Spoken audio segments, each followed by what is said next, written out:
नमस्कार, मैं रचना शर्मा चढ़ती कला टाइम टीवी देख रहे सभी दर्शकों का स्वागत करती हूं। आप देख रहे हैं हरियाणा के विशेष समाचार। हरियाणा के मुख्यमंत्री मनोहर लाल बुधवार को गुरुग्राम स्थित मेदांता अस्पताल पहुंचे। उन्होंने उत्तर प्रदेश के पूर्व सीएम मुलायम सिंह यादव के स्वास्थ्य का अपडेट लिया। साथ ही मेदांता में ही एडमिट हरियाणा के पूर्व मुख्यमंत्री ओम प्रकाश चौटाला के भी स्वास्थ्य का हालचाल जाना। अस्पताल से बाहर आने के बाद पत्रकारों के सवालों का जवाब देते हुए सीएम मनोहर लाल ने कहा कि यूपी के पूर्व सीएम हमारे मुलायम सिंह यादव जी अस्वस्थ हैं और पिछले कुछ दिनों से यहां एडमिट हैं। पिछले 3 दिनों से उनकी अवस्था जो है वह रिस्की है। प्रभु से कामना करते हैं कि वो जल्द से जल्द ठीक हो जाएं। सीएम ने बताया कि उन्होंने मुलायम सिंह यादव के बेटे अखिलेश यादव से भी मुलाकात की है। उनको भी परिवार के कुशल क्षेम के लिए कामना की है। इसके साथ ही मुख्यमंत्री मनोहर लाल ने कहा कि हमारे पूर्व मुख्यमंत्री ओम प्रकाश चौटाला भी यहाँ एडमिट हैं, उनको भी मिलकर आए हैं। इन दोनों नेताओं को प्रभु जल्द ही स्वास्थ्य करें, ऐसी कामना है। गौरतलब है कि मुलायम सिंह यादव अभी भी क्रिटिकल स्थिति में हैं। उन्हें जीवन रक्षक दवाएं दी जा रही हैं। क्या कहेंगे सर, आज अखिलेश करके आ रहे हैं नेताजी से सर? देखिए, हमारे मुलायम सिंह यादव जी पूर्व मुख्यमंत्री उत्तर प्रदेश अस्वस्थ हैं। पिछले कुछ दिनों से यहाँ एडमिट हैं और पिछले 3 दिन से थोड़ा उनकी जो अवस्था है थोड़ा रिस्की है और प्रभु से कामना करते हैं कि जल्दी वो ठीक हो जाए। उनको देख करके आया हूँ। उनके बेटे अखिलेश यादव जो हमारे पूर्व मुख्यमंत्री उत्तर प्रदेश, उनसे मिलना हुआ है। मैंने उनको भी परिवार के कुशल क्षेम के लिए लोगों को कामना की है। और साथ ही हमारे पूर्व मुख्यमंत्री ओम प्रकाश जी चौटाला वो भी यहाँ एडमिट हैं, उनको भी मिल करके आया हूँ। प्रभु इन दोनों की सबके स्वास्थ्य की एक प्रकार से शुभकामना करते हुए उनको जल्दी स्वस्थ करें, ऐसे मेरी सर। नेताजी की कैसी कंडीशन है? डॉक्टर से जो बात हुई है सर? डॉक्टर से बात हुई है, अभी कुछ पहले से इम्प्रूवमेंट है, लेकिन एकदम हम ऐसा तो नहीं कह सकते कि कोई रिस्की जोन से बाहर आ गए हैं, लेकिन कुछ इम्प्रूवमेंट है और एक आध दिन बाद ज़्यादा पता लगेगी। सर, विजयदशमी भी है, क्या कहना चाहेंगे सर? विजयदशमी पर आप लोगों के माध्यम से पूरे प्रदेश की जनता को मैं बहुत बहुत शुभकामना देता हूँ। Thank you very much. मुख्यमंत्री मनोहर लाल ने प्रदेशवासियों को बुराई पर अच्छाई की जीत के प्रतीक दशहरा पर्व की शुभकामनाएं देते हुए मर्यादा पुरुषोत्तम भगवान राम के जीवन से प्रेरणा लेकर निरंतर आगे बढ़ने का आह्वान किया है। सीएम मनोहर लाल बुधवार को श्री रामलीला कमेटी कटला द्वारा स्थानीय महावीर स्टेडियम में आयोजित दशहरा उत्सव को बतौर मुख्य अतिथि संबोधित कर रहे थे। राजा रामचंद्र का जयघोष करते हुए उन्होंने कहा कि बाल्यकाल में उन्हें श्री रामलीला कटला देखने का अवसर मिला था और आज उन्हें फिर से यह सौभाग्य प्राप्त हुआ है। मुख्यमंत्री ने कहा कि रामायण हो या गीता सार संदेश, प्रदेश सरकार ने इनके प्रचार प्रसार को लेकर अनेक पहल की हैं। युग कोई भी हो, प्रत्येक युग में अच्छाई और बुराई साथ साथ चलती है। हम अपने आचरण से अच्छाई और धर्म को बड़ा मना सकते हैं। उन्होंने कहा कि कालांतर में भारत की पहचान विश्व गुरु के रूप में हुई थी, अब एक बार फिर से दुनिया भर में भारत की साख बढ़ी है। उन्होंने कहा कि विदेशी आक्रांताओं ने भारत पर आक्रमण किए और यहाँ की संस्कृति को विकृत करने का प्रयास किया, लेकिन वे ऋषि मुनियों द्वारा स्थापित मूल्यों और परंपराओं को समाप्त नहीं कर पाए।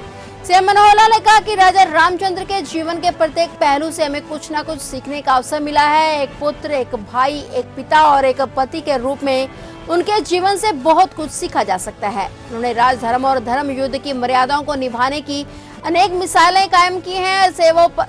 सेवा परमो धर्म का उनका कथन आज भी बेहद प्रासंगिक है। संबोधन के उपरांत मुख्यमंत्री ने मंच पर रामलीला के किरदार निभा रहे कलाकारों का तिलक कर उनकी पूजा अर्चना। इसके पश्चात उन्होंने प्रतीकात्मक रूप से तीर चलाकर रावण, मेघनाथ, कुंभकर्ण के पुतलों का दहन किया। इस अवसर पर सीएम मनोहर लाल के साथ बड़ी संख्या में गणमान्य उपस्थित थे।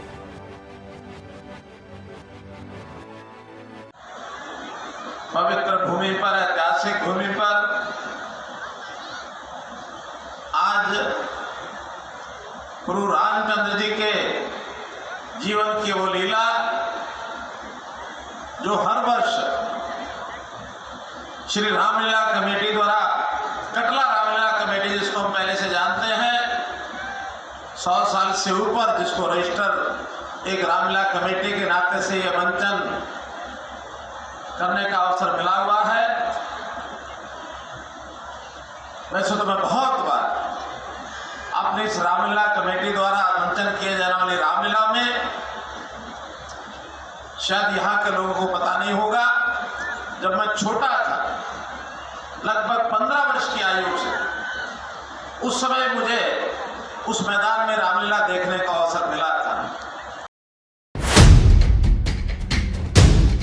हरियाणा के मुख्यमंत्री मनोहर लाल ने पिछले 7 वर्षों से अधिक समय से पंडित दीनदयाल उपाध्याय के अंत्योदय के दर्शन को मूर्त रूप देते हुए समाज की पंक्ति में खड़े अंतिम व्यक्तियों को पूर्ण पारदर्शिता से सरकारी योजनाओं का लाभ देने की मुहिम की गति को निरंतर जारी रखा। चाहे बात मुख्यमंत्री अंत्योदय परिवार उत्थान योजना के माध्यम से उन्हें स्वरोजगार परक बनाने की हो या मेरिट आधार पर सरकारी नौकरी देने की हो या फिर अन्य सरकारी योजनाओं के लाभ देने के हो। इसी कड़ी में मुख्यमंत्री ने एक और पहल करते हुए जनसंवाद कार्यक्रम की शुरुआत की, जिसमें मौके पर ही मुख्यमंत्री कार्यालय से जुड़े वरिष्ठ अधिकारी भी लोगों की शिकायतों का समाधान कर रहे हैं। मुख्यमंत्री ने 25 दिसंबर को प्रदेश में सुशासन दिवस के रूप में मनाने की शुरुआत की। सुशासन दिवस लोगों के जीवन में एक सकारात्मक बदलाव लाने के लिए प्रदेश में एक पारदर्शी एवं जवाबदेह प्रशासन मुहैया कराने की सरकार की प्रतिबद्धता को दोहराता है। इसका उद्देश्य सरकारी सेवाओं और योजनाओं का सरल तरीके से हर जरूरतमंद व्यक्ति तक पहुंचाना और आज 40 से अधिक विभागों की 500 से अधिक सेवाएं ऑनलाइन हो गई हैं।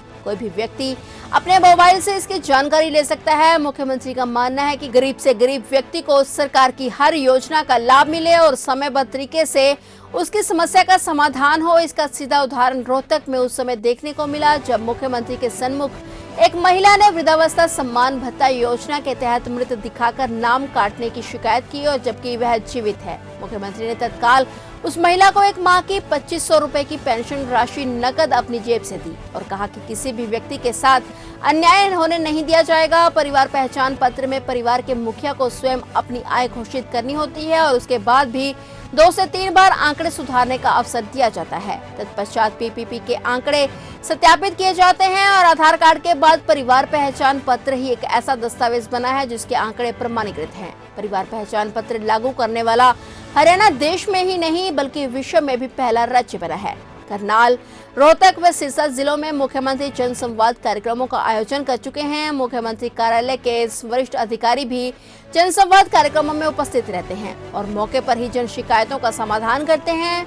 सिरसा में आयोजित जनसंवाद कार्यक्रम में मुख्यमंत्री ने 3.5 घंटे से अधिक समय से लोगों की शिकायतों को सुना तो वहीं वृद्धावस्था सम्मान भत्ता योजना, बीपीएल राशन कार्ड, मुख्यमंत्री विवाह शगुन योजना, प्रधानमंत्री आवास योजना से संबंधित शिकायतें उच्च अधिकारियों ने सुनी। जनसंवाद कार्यक्रम में एक महिला शिकायतकर्ता अपना नाम वृद्धावस्था सम्मान भत्ता योजना से काटे जाने की शिकायत लेकर मुख्यमंत्री के सम्मुख पेश हुई तो उन्होंने परिवार पहचान पत्र के आंकड़ों से मिलान किया तो शिकायतकर्ता के नाम 9 एकड़ जमीन है, लेकिन नियमानुसार अधिकतम 2 हेक्टेयर या 5 एकड़ तक की जमीन वालों को ही वृद्धावस्था सम्मान भत्ता योजना का लाभ मिलता है।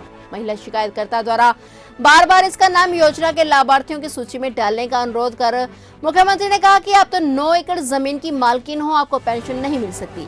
महिला ने जब मुख्यमंत्री को अपनी 3 बेटियां होने के बारे में बताया तो मुख्यमंत्री ने तत्काल महिला को 1 लाख रुपए अपनी ऐच्छिक कोटे से सहायता देने की घोषणा की। सीएम मनोहर लाल ने नवंबर 2021 से अंत्योदय परिवार उत्थान योजना की शुरुआत की जो पूर्ण रूप से परिवार के समस्त उत्थान पर केंद्रित है और इस योजना के माध्यम से समाज में पंक्ति में खड़े अंतिम व्यक्ति के जीवन स्तर को ऊपर उठाने के प्रयास किए जा रहे हैं। इसके लिए परिवार पहचान पत्र पोर्टल के माध्यम से ऐसे परिवारों की पहचान की गई जिनकी वार्षिक पारिवारिक आय 1 लाख रुपए से कम है। उनकी आय को 1,80,000 रुपए तक बढ़ाने का लक्ष्य निर्धारित किया गया है और परिणाम यह हुआ कि हरियाणा के सभी 22 जिलों में 3 चरणों में कुल 861 अंत्योदय ग्राम उत्थान मेलों का आयोजन किया गया। मेले के लिए चिन्हित एवं आमंत्रित किए गए लाभार्थियों में से 14,000 से अधिक लाभार्थियों को ऋण वितरित भी किए जा चुके हैं। इसके अतिरिक्त 436 लाभार्थियों को निजी रोजगार से जोड़ा गया और 1185 लाभार्थियों को कौशल विकास प्रदान किया गया है।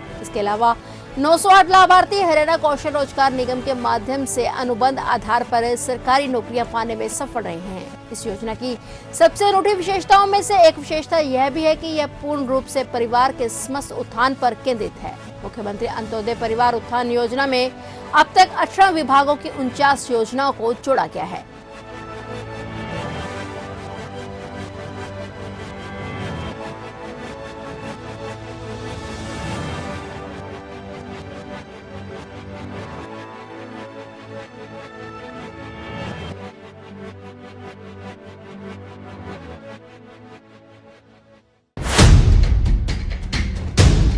तो ये थे हरियाणा के विशेष समाचार और नए समाचारों के साथ फिर से हाजिर होंगे। तब तक के लिए देखते रहिए चढ़ती कला टाइम टीवी और अब मुझे दीजिए इजाजत। धन्यवाद।